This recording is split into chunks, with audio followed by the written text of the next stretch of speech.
Olá, boa noite. Olá, boa noite. Ministro do Supremo Tribunal Federal, Gilmar Mendes, mantém proibição de cultos e missas em São Paulo. Como o voto é contrário ao do colega de corte, ministro Nunes Marques, o plenário do STF deverá julgar o tema na quarta-feira. E você vai ver também. Em São Paulo, policiais e bombeiros começaram a ser vacinados hoje contra a Covid-19. No Rio de Janeiro, confusão. Justiça suspende retorno das aulas presenciais na cidade. Pais, alunos e escolas são surpreendidos. Na capital paulista, filas e aglomeração no primeiro dia de testes de Covid-19 em professores e servidores da educação. O governo de São Paulo liberou hoje mais 1 milhão de doses da Coronavac ao Ministério da Saúde. A repórter Estela Freitas tem os detalhes ao vivo de São Paulo. Boa noite, Estela. Quanto esse montante representa no contrato com o governo federal, hein? Olá, boa noite, Augusto. Boa noite a todos. Isso representa cerca de 80% do previsto no primeiro contrato entre o governo paulista e o Ministério da Saúde. Com essa entrega de hoje de 1 milhão de doses a mais, se soma aí 37 milhões e 200 mil doses já entregues ao Programa Nacional de Imunizações. Ficam faltando, então, 8 milhões e 800 mil doses a serem entregues até o dia 30 deste mês para conseguir fechar esse primeiro contrato. Já o segundo contrato prevê a entrega de mais 54 milhões de doses até o dia 30 de agosto, totalizando aí 100 milhões de doses, somando os dois contratos que serão entregues pelo Instituto Butantan ao PNI. E falando de estado de São Paulo, nesse momento a taxa de ocupação de leitos de UTI continua acima de 90%, está em 90,7% na capital paulista. Começou hoje uma ação de testagem para a Covid-19 para profissionais da educação, então professores e servidores da rede municipal. Essa testagem é feita em 46 centros educacionais unificados, que são os CELS, e hoje, já no primeiro dia, teve fila, viu? A orientação da Secretaria Municipal da Educação é justamente para que esses profissionais não se aglomerem, porque essa testagem vai até o dia 8 de abril, até a próxima sexta-feira, então tem tempo ainda. E só podem ser testados aqueles que, nesse momento, estão atuando presencialmente nas unidades educacionais municipais. Agora, falando sobre a vacinação para esses profissionais da área da educação, começa na próxima segunda-feira, exatamente daqui a uma semana, dia 12 de abril, a vacinação para os profissionais da saúde, aqueles que têm acima de 47 anos, isso tanto da rede pública estadual, municipal, quanto da rede privada também. Isso representa cerca de 40% do total de trabalhadores no estado, nesse setor, e até agora 168 pessoas já se cadastraram para receber a primeira dose. Estela Freitas, ao vivo de São Paulo, para o Rede TV News. Obrigada, Estela. Em São Paulo, profissionais de segurança pública da Ativa começaram a ser vacinados nesta segunda-feira. Incêndio, perseguições, trocas de tiros. As ocorrências não têm hora para acontecer. E os profissionais estão nas ruas, com ou sem a pandemia. Militares, civis, peritos, técnicos, bombeiros e guardas municipais têm elevada exposição ao coronavírus. E agora é a vez desses profissionais serem vacinados. O governador de São Paulo, João Dória, acompanhou o início da imunização. Eles também são a linha de frente, são aqueles que estão em contato com o público, com os riscos também advindos disso. E eu queria destacar aqui todos esses profissionais e agradecer pelo esforço, pela dedicação, pelo desprendimento do que tem feito nesse período da pandemia. A tenente da PM, Rosimeire Santos, na corporação há 20 anos, foi a primeira a ser vacinada na Academia da Polícia Militar do Barro Branco, na capital paulista. A meta é vacinar 180 mil profissionais de segurança até o dia 15. Só no ABC Paulista, 8 mil devem ser imunizados.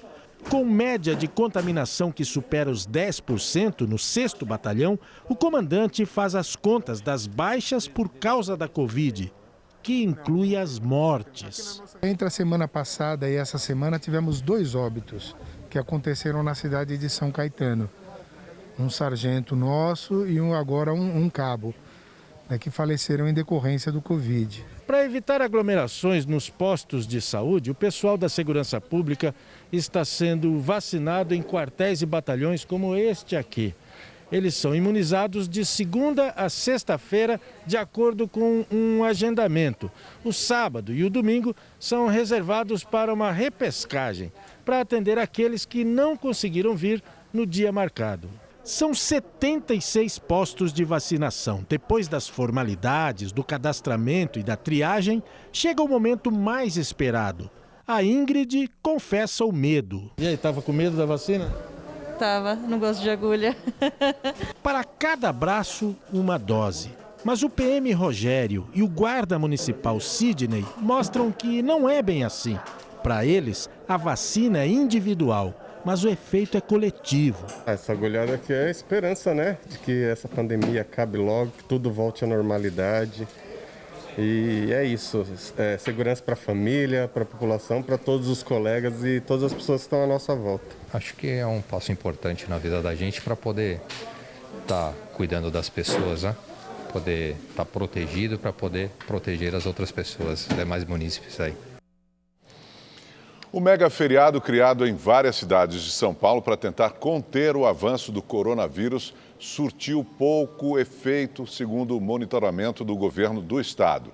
Várias festas clandestinas foram realizadas e a polícia teve que agir para dispersar as aglomerações.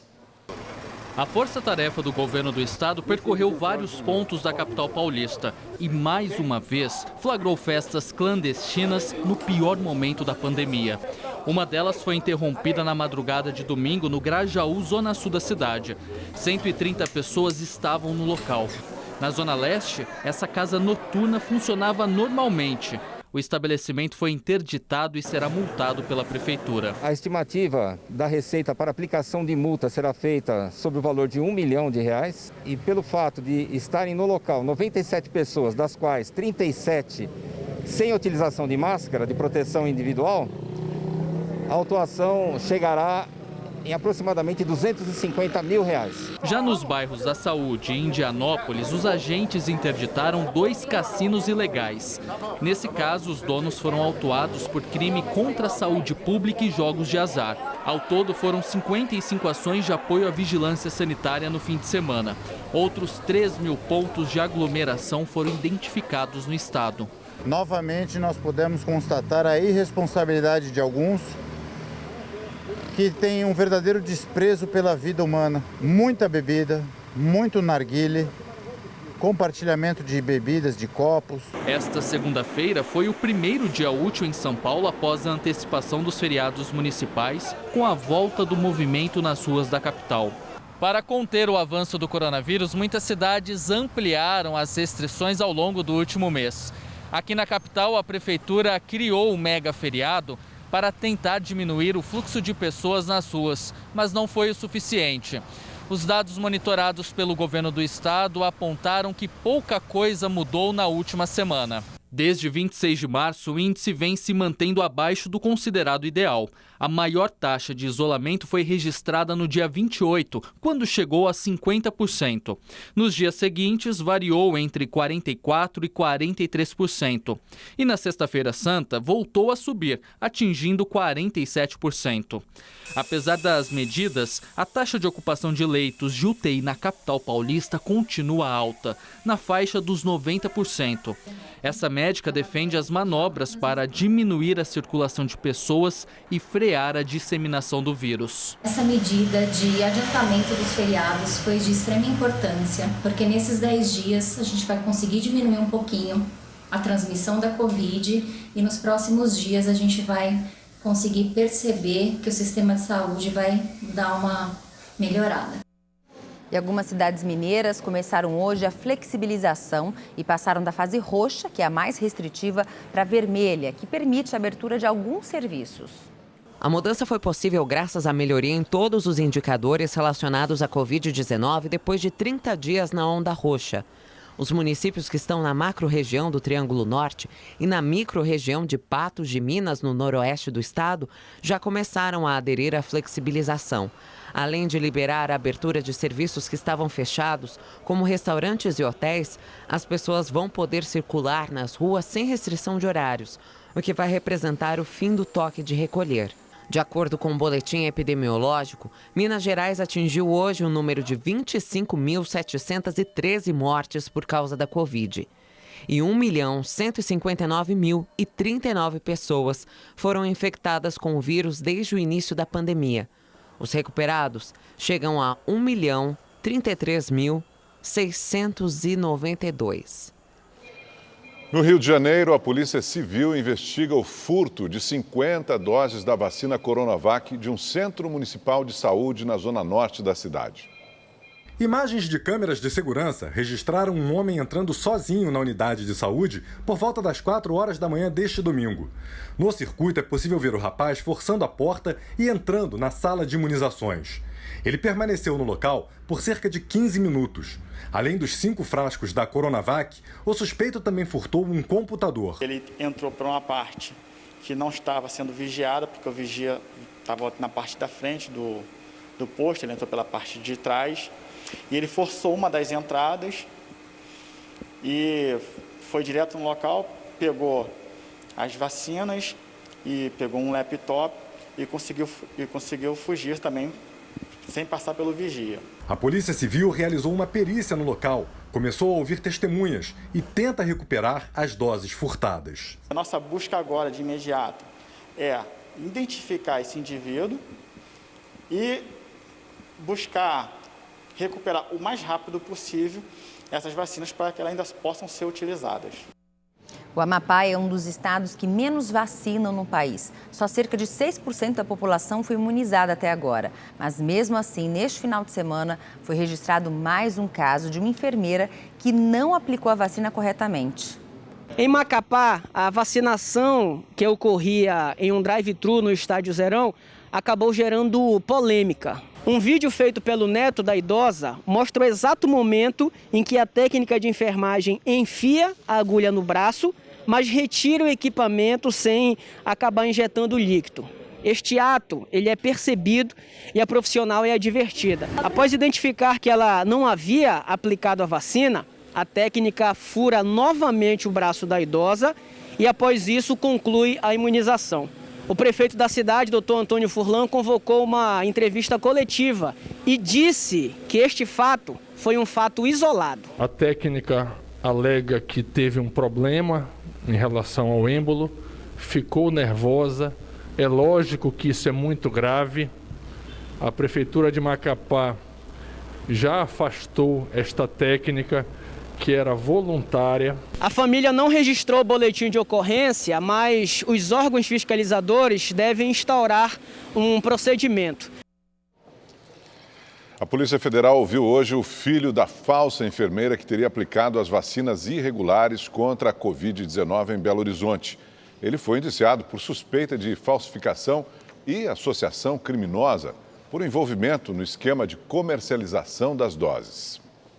Igor Torres de Freitas chegou até a sede da PF de BH no começo da tarde sem falar com a imprensa. Ele estava acompanhado do advogado Bruno Agostinho Ribeiro, que apenas destacou que Igor veio prestar depoimento para ajudar nas investigações. A suspeita é de que ele teria recebido os valores cobrados pelos imunizantes, R$ 600 pelas 2 doses. Um motorista também foi ouvido. De acordo com as investigações, ele teria levado Igor e a mãe dele, Cláudia Mônica Pinheiro Torres de Freitas, até a garagem onde foram aplicadas as doses da vacina contra a Covid. Um laudo pericial identificou que vários frascos encontrados na casa dela tinham apenas soro fisiológico. Imagens feitas por vizinhos mostraram a movimentação na garagem da empresa de transporte. Cláudia seria a mulher de jaleco branco que aparece na gravação. Ela teria se apresentado como enfermeira, mas não tem registro no Conselho Regional de Enfermagem. Ela era cuidadora de idosos. Cláudia foi presa semana passada e liberada neste sábado. A Justiça concedeu liberdade provisória após habeas corpus apresentado pela defesa. A Polícia Federal continua com as investigações sobre o esquema de vacinação que teria sido realizada por empresários e familiares dos donos da empresa de transporte no mês passado. Cerca de 80 pessoas teriam sido vacinadas. Motoristas de vans escolares protestaram hoje em diversos pontos da Zona Leste e Sul da capital paulista. Eles fecharam pistas de avenidas, causando congestionamentos. As carreatas se concentraram em frente à Câmara Municipal. A categoria, que foi afetada pela suspensão das aulas presenciais, cobra maior apoio e benefícios como auxílio emergencial e prioridade na vacinação contra a Covid-19. A Justiça suspendeu o retorno das aulas presenciais no município do Rio de Janeiro. A Prefeitura vai recorrer da liminar. Surpreendidos pela decisão, muitos pais e alunos encontraram os portões das escolas fechados hoje de manhã. O jeito foi dar meia volta e retornar para casa. Foi o que aconteceu com Miguel. A mãe dele, Elisângela, foi avisada pelo telefone que não haveria aula. Tá difícil, tá muito difícil. Um juiz às 11 da noite acatar pedidos de partidos políticos para suspender as aulas, 11 da noite, indo contra o comitê científico da prefeitura que já havia aprovado a volta às aulas presenciais. Alguns colégios funcionaram parcialmente, já que não houve tempo de avisar aos pais da liminar concedida pela Justiça na noite de ontem. Mas o Colégio do Vicente, de 2 anos, não abriu. E Jéssica perdeu a manhã de trabalho porque não conseguiu alguém que ficasse com o filho. A escola é um serviço essencial que já foi muito prejudicado no ano passado em virtude dessa pandemia.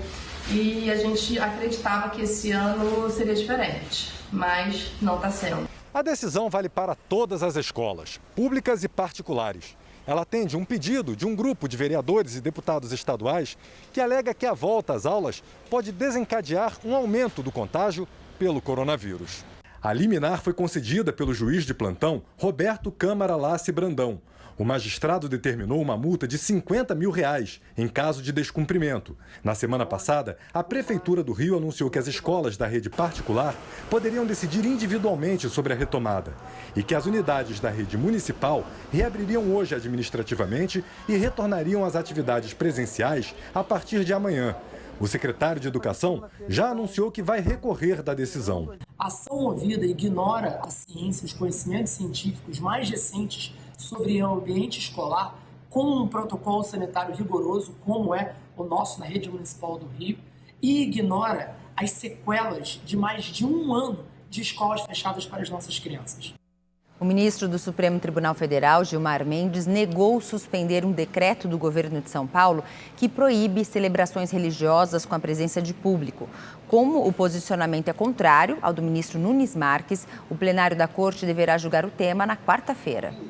O ministro do Supremo Tribunal Federal, Gilmar Mendes, negou um pedido do PSD. Ele argumentou que estados e municípios podem adotar medidas de enfrentamento à pandemia, incluindo o fechamento de templos religiosos. Segundo Mendes, a restrição não fere a liberdade religiosa prevista na Constituição.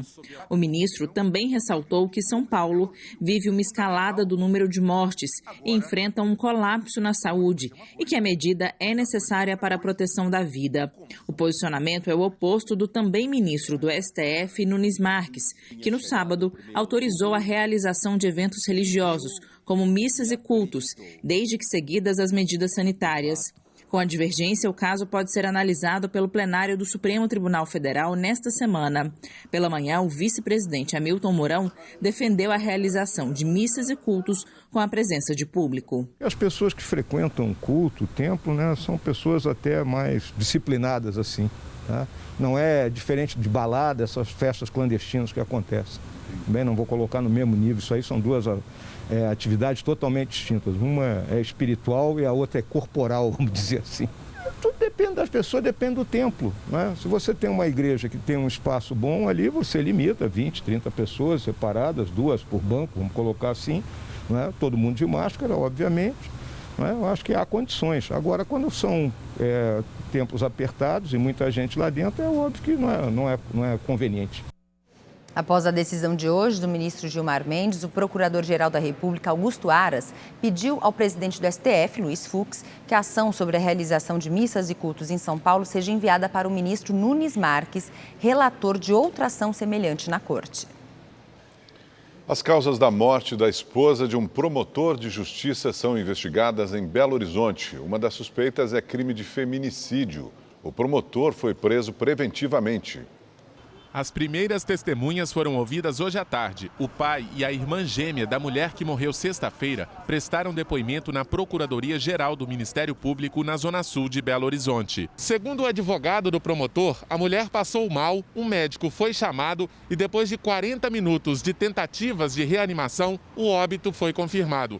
O corpo chegou a ser levado para uma funerária, mas por determinação da Polícia Civil, foi encaminhado para o Instituto Médico Legal. Ela estava dormindo e a constatação do médico foi que ela teria engasgado e houve um sufocamento em razão desse engasgo que ela teve. Lorenza Maria de Pinho tinha 41 anos e morreu no apartamento onde morava com o promotor de justiça André Luiz de Pinho e os 5 filhos.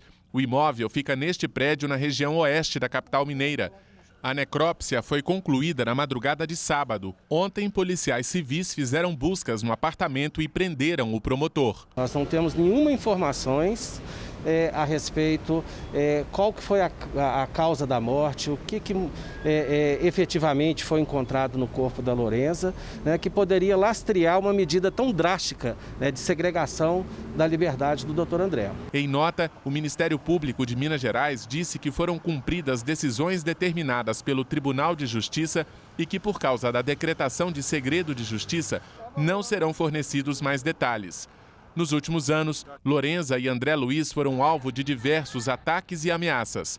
Essa gravação de 2016 registrou o momento em que a fachada de vidro do prédio do casal foi alvo de tiros. 4 milhões de reais. Esse é o valor que a Rede TV já distribuiu em prêmios nos sorteios do Festival de Prêmios do Rede TV Plus. E olha, as chances de ganhar não param com o novo Sorte Agora. Os sorteios são diários e você pode levar notebooks, Smart TVs e até iPhones 12. Tem também um Kwid saindo todo domingo no Encrenca e uma Mercedes C180 no final da promoção. Continue assinando e tem ainda mais chances de ganhar. E se deixou de assinar, agora é a hora de voltar. Aponte a câmera do seu celular para o QR Code na tela ou acesse redetvplus.com.br. Você paga menos de 75 centavos por dia e pode usar o Pix, cartão de crédito ou o cartão virtual de débito da Caixa. A polícia do Rio de Janeiro procura por 2 criminosos que participaram do assalto dentro de um trem na zona norte da cidade. Na ação, uma técnica de enfermagem morreu após ser baleada. Um suspeito também morreu e o outro foi preso. No Instituto Médico Legal, os familiares lamentaram mais um episódio de violência. Nós nos tornamos reféns do medo e da violência desse país. Jéssica dos Santos Souza, de 25 anos, foi atingida por uma bala perdida ontem de manhã, quando estava dentro do trem a caminho do trabalho. A composição passava pela estação Sampaio, na zona norte do Rio, e ia em direção à Central do Brasil. De acordo com a Supervia, concessionária que administra os trens, 4 homens armados entraram em um vagão e anunciaram o assalto.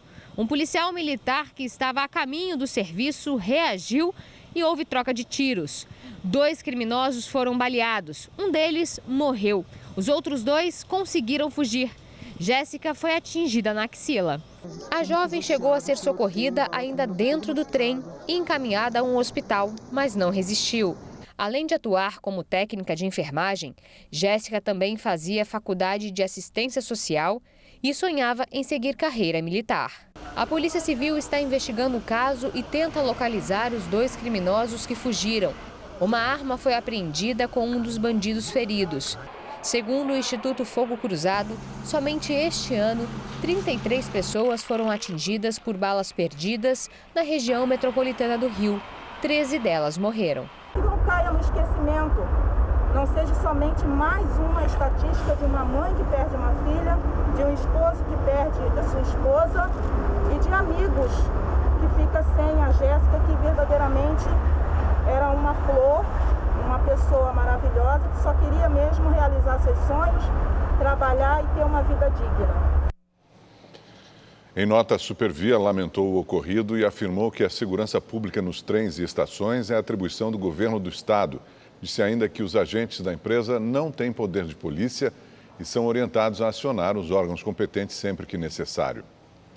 E hoje, durante a entrega de residências populares do programa Casa Verde e Amarela, na cidade de São Sebastião, no Distrito Federal, o presidente Jair Bolsonaro voltou a criticar as medidas de restrição durante a pandemia e defendeu o tratamento precoce contra a Covid-19.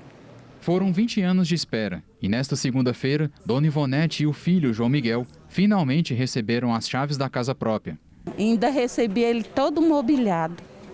Não sabia, gente. Muito bom, muita alegria. Dona Ivonete e o filho fazem parte de um primeiro grupo de 435 famílias que receberam a casa própria do residencial Crixá 4 e 5, na cidade de São Sebastião, que fica a 21 quilômetros do centro de Brasília. No total, cerca de 1.700 famílias serão beneficiadas com a conclusão das obras do programa habitacional Casa Verde e Amarela, que foram financiadas pela Caixa Econômica Federal. Os imóveis populares foram entregues pelo presidente Jair Bolsonaro. Em discurso feito após a entrega dos residenciais Crixá 4 e 5, o presidente Jair Bolsonaro voltou a criticar o lockdown adotado por alguns estados e citou o exemplo de atividades que não pararam durante a pandemia, como exemplo a construção civil. Temos 2 problemas pela frente gravíssimos ainda: o vírus e o desemprego. E também sempre bati na mesma tecla. As medidas para combater o vírus, os seus efeitos colaterais não podem ser mais danosos que o próprio vírus. Ainda durante o discurso, Bolsonaro defendeu a liberdade para que médicos prescrevam tratamento precoce em pacientes contaminados com o novo coronavírus. O Brasil precisa voltar a trabalhar. Deixo claro que quarta ou quinta-feira agora estarei em Chapecó. Visitarei lá o prefeito João Rodrigues, onde fez um trabalho excepcional no tocante aos recursos dados pelo Estado e o atendimento na ponta da linha de quem necessitava do tratamento. E mais ainda, naquele município, com toda certeza, e mais também, e alguns estados também, o médico tem a liberdade total para trabalhar com o paciente. Total. E esse é o dever do médico. É uma obrigação e um direito dele. Bem, agora vamos aos números da Covid-19 no Brasil, de acordo com o Ministério da Saúde. Nesta segunda-feira, o país atingiu o número de 11.436.000 recuperados, 1.244.000 pessoas estão em acompanhamento e o total de mortes desde o início da pandemia passou de 332 mil. E veja agora a previsão do tempo com Igor Silveira. Olá, boa noite. A terça-feira vai ser a cara do outono, principalmente no centro-sul do país, onde a chuva pode ser forte e volumosa por causa de um sistema de baixa pressão que atua nessas regiões. No sul, essa instabilidade se concentra no Paraná e em Santa Catarina.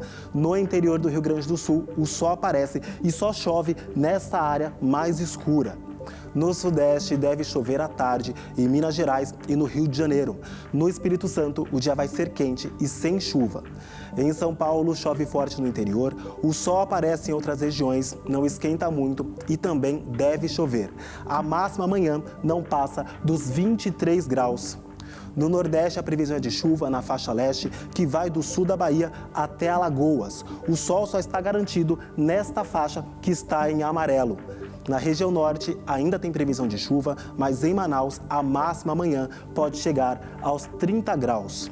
No centro-oeste também chove e em Cuiabá, os termômetros registram 33 graus. E para saber mais sobre a previsão do tempo na sua cidade, é só entrar no site da Rede TV. Eu fico por aqui, uma ótima noite e até mais. Um centro para pesquisa de genomas pioneiro no mundo será instalado no Paraná. Entre outros estudos, ele poderá trazer respostas à Covid-19 e várias doenças.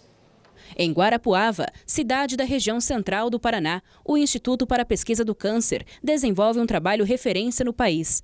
Na cidade também será instalado o Vale do Genoma, que será pioneiro no segmento a nível mundial.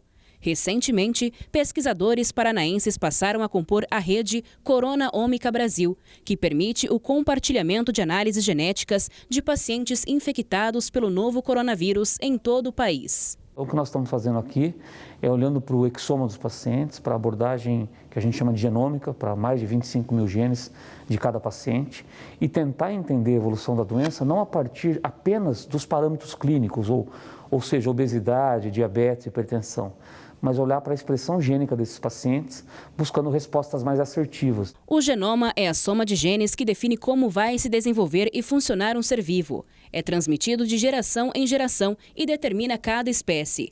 As pesquisas podem também trazer respostas a outras doenças, como o câncer. Além disso, estende essa mesma aplicação para a agricultura e pecuária.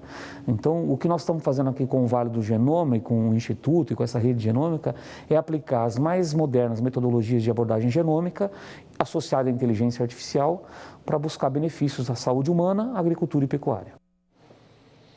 Há pouco tivemos um problema e agora sim vamos retomar os dados atualizados da vacinação no Brasil. Gabi. Isso mesmo, agora sim. Olha só, até hoje, né, até essa segunda-feira, nós temos 19.888.212 pessoas que já receberam a primeira dose contra a Covid-19, o que dá aí 9,39%, quase 10% da população. Desses daqui, 5.558.405 pessoas já receberam a segunda dose, o reforço do imunizante, o que representa aí 2,62% da população brasileira. Agora a gente vai ver como é que está o ritmo de vacinação nos estados brasileiros de acordo com o número de habitantes, né?